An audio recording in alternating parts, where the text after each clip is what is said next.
Welcome to Tennis Spin, where we put our spin on your tennis. Today, we're going to talk about balls, tennis balls. Coach Rob's in the house. He's sharing his collection of tennis balls with us. Stay tuned.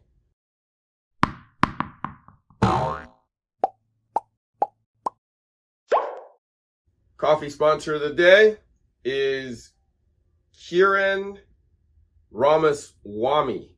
Thank you so much for the coffees. Appreciate you sponsoring the show and my dark roast habit.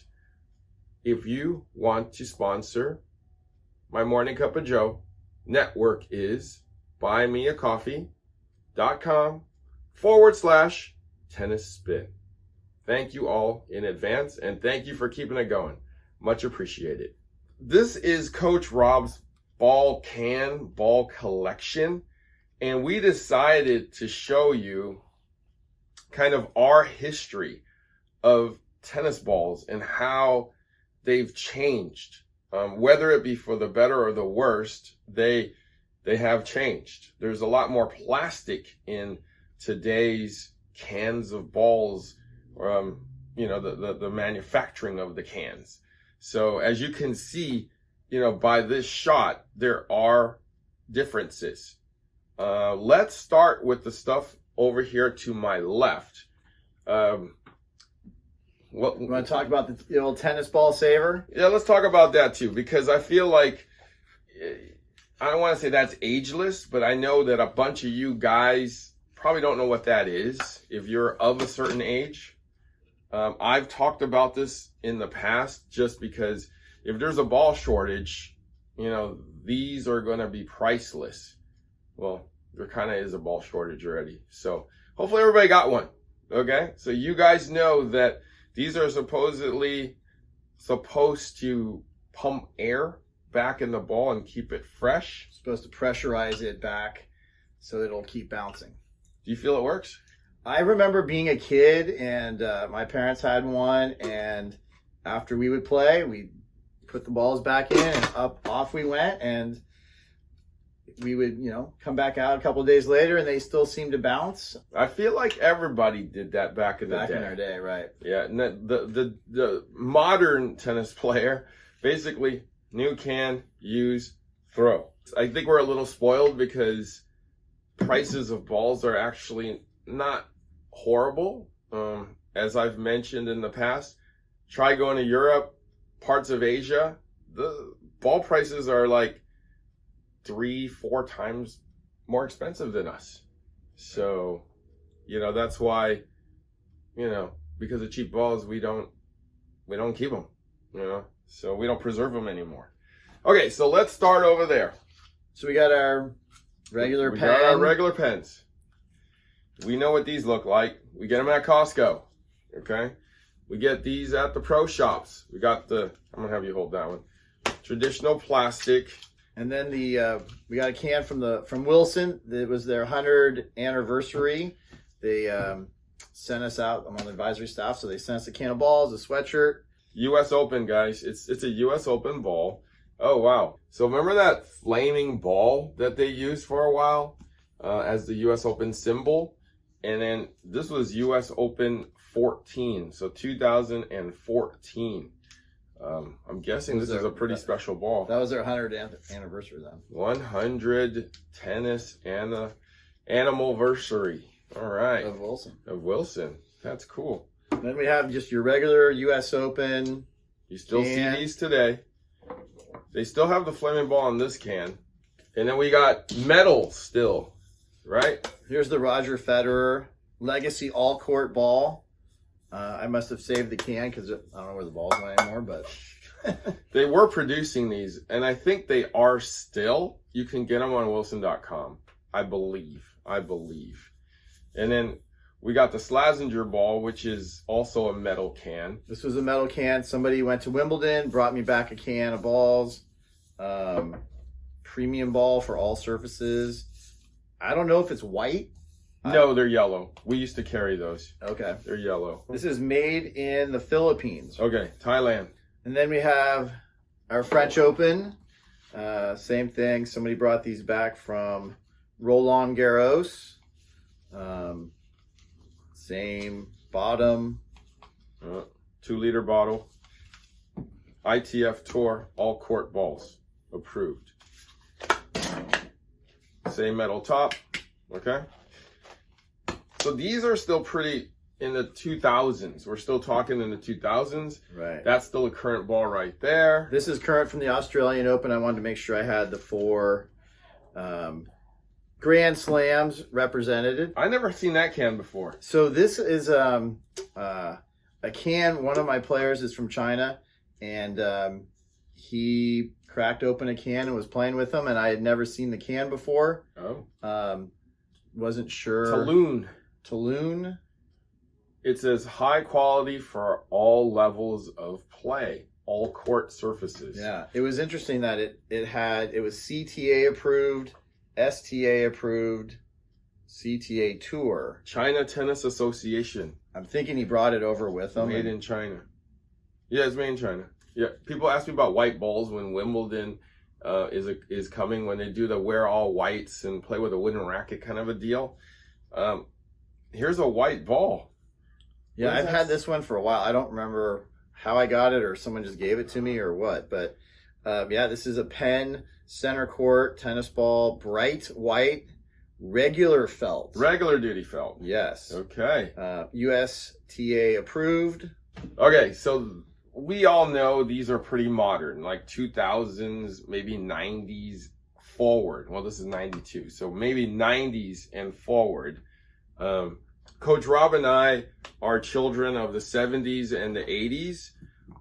When we went to Walgreens or a pro shop back then, you know, in the late 70s into the 80s, these are what was at the pro shops, what was at Walgreens, Woolworth, wherever store we went to. They were actually metal cans, and with the little top like that.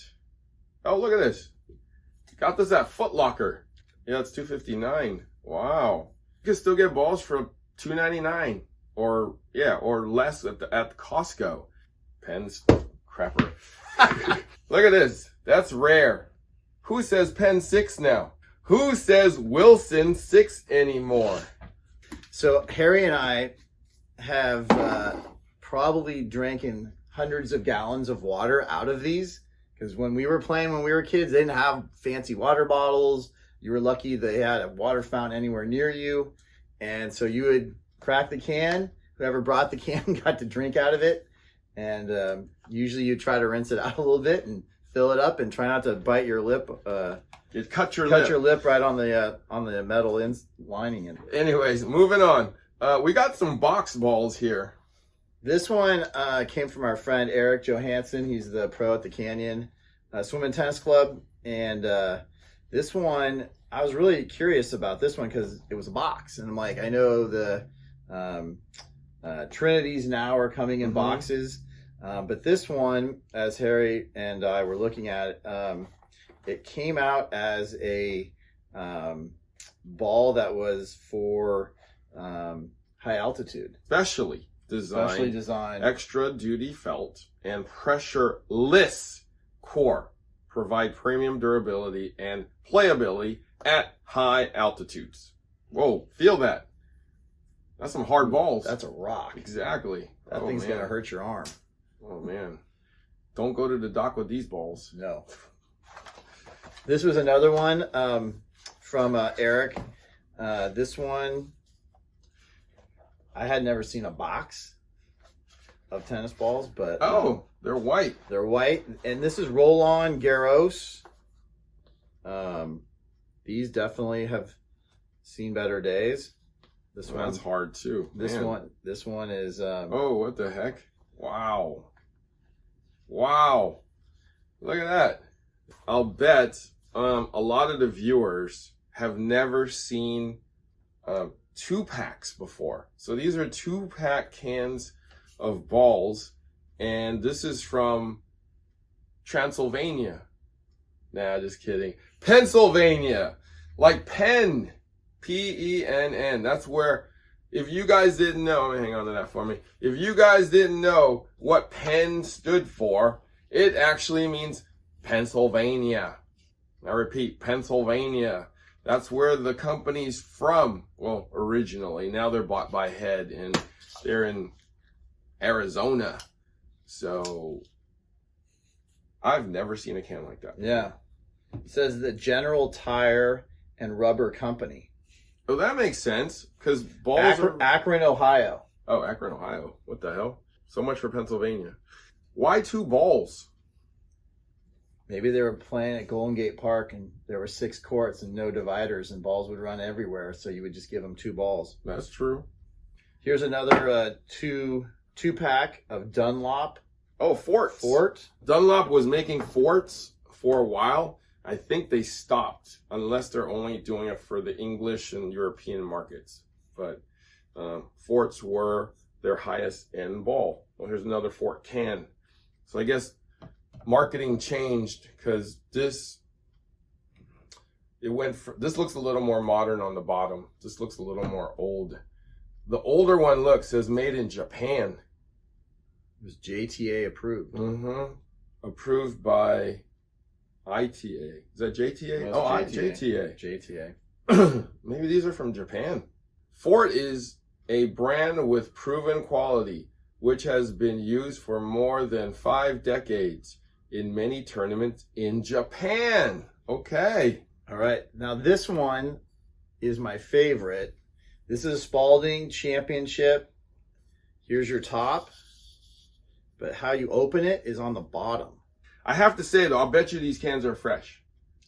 They've never been opened as far as... There's no way to seep out of the air to seep out of this. Durafelt cover, blended nylon, Decron wool. Wow. They used some stuff back then. Super white. Approved United States lawn. lawn. Okay, so it's before it went to... British, Canadian, French, and Australian. Wow, I'll bet this is from the 50s or 60s. That's maybe? what I'm thinking, 50s. Yeah. Oh, super white felt. Super white felt, yeah.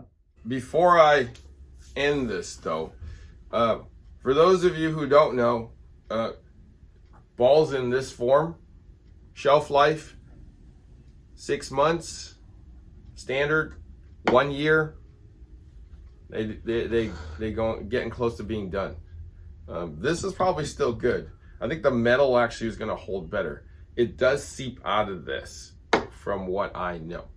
Okay, so just a tidbit for you.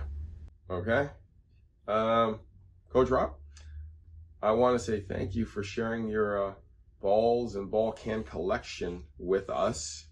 We know you guys like old balls, and they have some. And we got old balls. Thank you for watching Tennis Spin, where we put our spin on your tennis. You know, most people, they quit tennis because, you know, it's hard to find somebody to play with, right? I just feel so lucky to have my buddy Coach Rob, that we have so much in common. You know, we're both kind of follically impaired. And ain't that right, Coach Rob? Us follically challenged friends have to hit together. Yes. So I have Coach Rob. If you guys need a friend and you're follically impaired or are a bearded one and looking for your bearded mate, right? Check out Player Court. They have people that look like you, play like you, maybe act like you. Check out their site. It's playercourt.com.